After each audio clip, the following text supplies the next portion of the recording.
Hello friends, Delhi let's play में आपका स्वागत है। दोस्तों, खो खो एक ऐसा खेल है जिसके बारे में सुनते ही सबके चेहरे पे एक मुस्कान तो जरूर आ जाती है। हम सब ने ये बचपन में एक बार तो जरूर खेला है। आज खो खो सिर्फ भारत में नहीं, विश्व में भी खेले जाने वाला एक स्पोर्ट बनकर के उभर रहा है। इन्हीं सब चर्चाओं पर बात करने के लिए हमारे साथ जुड़े हैं भारतीय खो खो संघ के अध्यक्ष सुधांशु मित्तल जी। सुधांशु जी, स्वागत है आपका। सुधांशु जी, खो खो सिर्फ अब भारत में ही नहीं, बाहर के देशों में भी खेले जाने वाला एक खेल बन करके उभर रहा है। क्या कहेंगे आप? हम लोगों के लिए बड़ी गर्व की बात है कि एक हिंदुस्तान में जन्मा हुआ खेल, उसको अंतर्राष्ट्रीय पटल पर मान्यता और स्वीकार्यता दिलवाना और अंतर्राष्ट्रीय स्तर पर उस खेल का प्रचलन होना और लोगों में खेलना, मुझे लगता है खो खो संघ के लिए एक बहुत बड़ी उपलब्धि है। आप कल्पना करिए कि कभी कोई सोचता था क्या कि खो खो जैसा खेल एशिया में, ओलंपिक काउंसिल ऑफ एशिया उसको एशिया का खेल की मान्यता दे दे। लेकिन अथक प्रयास हुए, खेल दिखाया गया और लोगों को बड़ा पसंद आया, क्योंकि उस खेल में रुचि, उसमें गति है। उस खेल के अंदर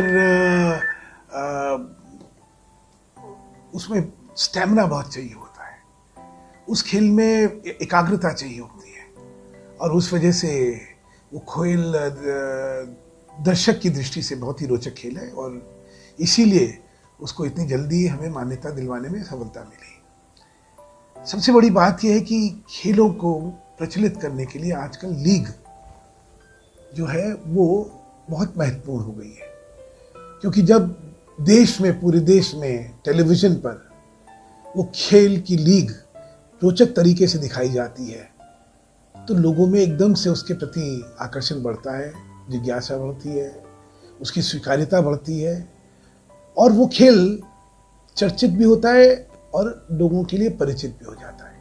कबड्डी उसका एक उदाहरण है। कबड्डी जैसा हिंदुस्तानी खेल आज हर एक के मानस में छाया हुआ है।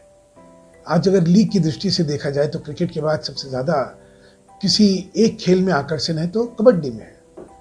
वैसे ही क्योंकि खो खो के अंदर गति है, खो खो के अंदर एक्शन जिसको बोलते हैं बहुत ज्यादा है, इसलिए खो खो की जैसे ही लीग आएगी ये बहुत प्रचलित और चर्चित खेल बनने वाला है। ये तो कोरोना संक्रमण के चलते लीग को स्थगित करना पड़ गया, नहीं तो 21 नवंबर से ये लीग आने वाली थी। लेकिन चलिए, इस संक्रमण को हर एक ने मिलकर लड़ा है, तो खो खो ने भी मिलकर लड़ा है। हाल ही में खो खो खिलाड़ी सारिका काले को अर्जुन अवार्ड से नवाजा गया, तो कितना मोटिवेशन मिला है फेडरेशन को और खिलाड़ियों को?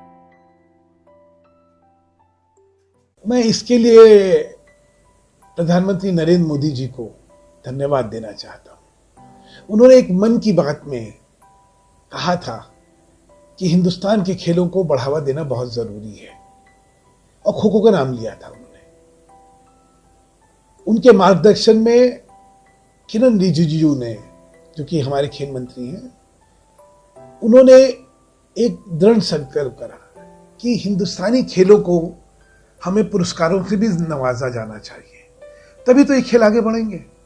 और 22 साल बाद वो शुभ दिन आया जब खो खो के खिलाड़ी को अर्जुन अवार्ड से नवाजा गया।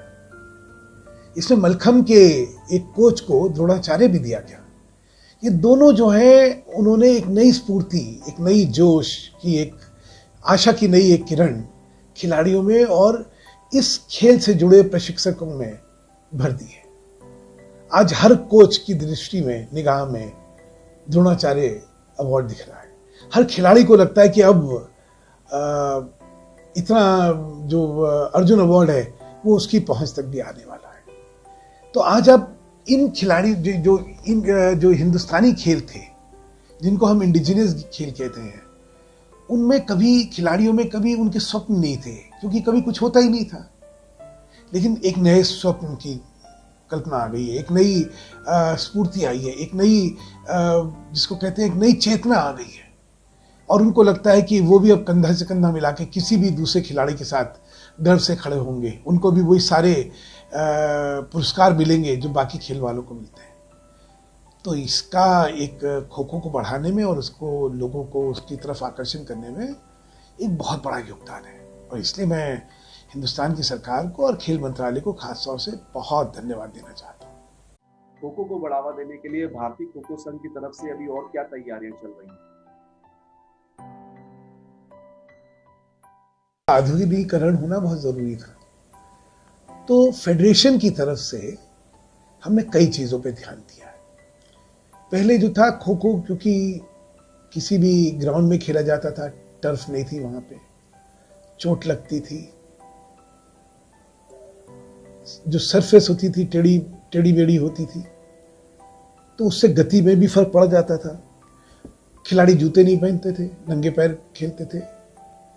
तो उन सब को हमने परिवर्तित कर दिया है, बहुत रिसर्च करके, दसियों अलग अलग मैच के फॉर्मेट देख दाख के फिर हमने एक पेटेंटेड फॉर्मेट बनवाया है, जो कि अब खो खो की टर्फ बन गई और वो बिल्कुल ही अंतर्राष्ट्रीय स्तर की है। उसी तरह वेशभूषा, जूते, प्रोटेक्टिव गार्ड्स, इस तरह की बहुत सी कल्पनाएं हैं जो कि kho kho federation of India ने कार्यान्वित करी है। इन खेलों के अंदर तकनीकी का इस्तेमाल, सेंसर की तकनीक हो, चाहे ग्राफिक्स हो, चाहे वाइटल डेटा हो, ये सारे को हम अपनी लीग में और अपने खेल में हम लोग सम्मिलित कर रहे हैं। तो जो एक आधुनिक, कोई भी आधुनिक खेल जो होता है, उसी के स्तर पर, उसी की तर्ज पर खो खो जो है इस देश के सामने आएगा। देखिए, अगर खो खो का जिक्र करेंगे तो हर एक के चेहरे पे एक मुस्कुराहट आ जाएगी, क्योंकि शायद ही कोई ऐसा जरा हो जिसने खो खो ना खेला हो। गली मोहल्ले का खेल था, गांव का खेल था, उसमें पैसे नहीं लगते थे, पोल नहीं होता था, तो वहां पे कोई ईंट रख दी जाती थी, उसके आसपास लोग खेल लेते थे। लेकिन अब जो नए स्वरूप में जब खो खो का आगमन हुआ है, तो अब इसको एक करियर की तरह, एक पेशे की तरह, एक भविष्य में अपनी भविष्य को उज्जवल करने वाली एक गतिविधि के तरह अब इसको देखा जा रहा है। और आप देखेंगे कि बहुत छोटे अरसे में खो खो के प्रोफेशनल्स जो हैं वो तमाम हिंदुस्तान में आपको आपके सामने आ जाएंगे। खिलाड़ी भी प्रोफेशनल्स होंगे, कोच भी होंगे प्रोफेशनल्स, एडमिनिस्ट्रेटर भी प्रोफेशनल्स होंगे। ये करियर होंगे। एक और मैं इसमें कहना चाहता हूँ, जहाँ पे फिर वो हिंदुस्तान की सरकार का शुक्रगुजार हूँ मैं, कि स्पोर्ट्स कोटा में जो नौकरियां सरकारी कार्यालयों में दी जाती थी, उसमें पहले खो खो नहीं होता था। अब जो खो खो में उत्तीर्ण खिलाड़ी हैं, उनको सरकारी नौकरियां का आरक्षण का जो प्रावधान इस सरकार ने करा है, वो एक बहुत बहुत बड़ा काम हुआ है। अब अर्धसैनिक बल हों, पुलिस बल हों, कोई भी हो, आप उनमें स्पोर्ट्स कोटा में खो खो के खिलाड़ी भी अब जो है नौकरियां पाएंगे। तो जो करियर चाहिए था लोगों को, खेलते समय जो नौकरी चाहिए थी, उसको केंद्र सरकार ने दिलवाई है। उसके लिए मैं बहुत आभारी हूँ, और उससे बहुत ही भविष्य में खो खो को प्रोत्साहन मिलेगा।